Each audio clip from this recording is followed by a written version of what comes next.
जब खुद भगवान विष्णु को किसी देवी को पुकारना पड़े तो समझ जाओ संकट कितना भयानक होगा। एक समय सृष्टि विनाश के कगार पर खड़ी थी।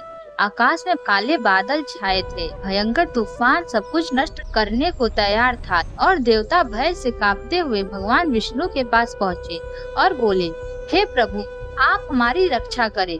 तब विष्णु जी ने समझ लिया कि यह संकट साधारण नहीं, इस बार युद्ध नहीं बल्कि दिव्य शक्ति का आवाहन ही समाधान है। वे हरिद्रा सरोवर के किनारे शांत होकर बैठ गए, आंखें बंद की और गहरी तपस्या में लीन हो गए।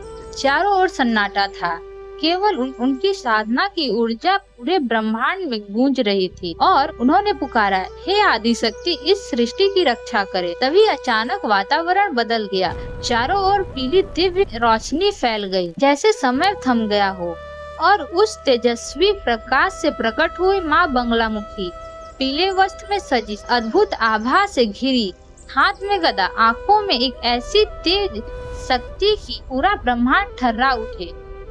माना जाता है कि इनकी पूजा विशेष रूप से हिमाचल प्रदेश और मध्य प्रदेश में प्रसिद्ध है, जहां इनके शक्ति पीठ आज भी श्रद्धा के केंद्र है।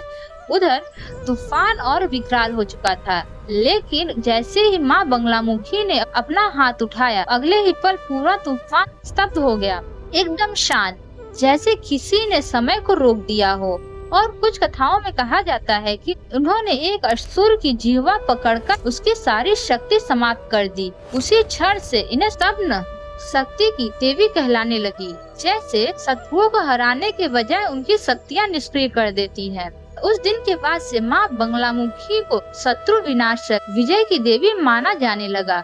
जहाँ बाकी देवता युद्ध करते, वहीं ये देवी दुश्मन की ताकत को जड़ से खत्म कर देती है।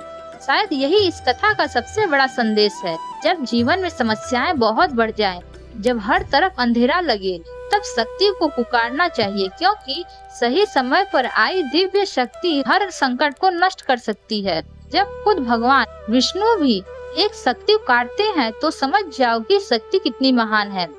अगर आप भी माँ बंगलामुखी की इस अद्भुत शक्ति में विश्वास रखते हैं तो दिल से लिखे, जय माँ बंगलामुखी। और ऐसे ही रहस्यमय और प्रेरणादायक कहानियों के लिए लाइक, शेयर और सब्सक्राइब करना ना भूलें। धन्यवाद।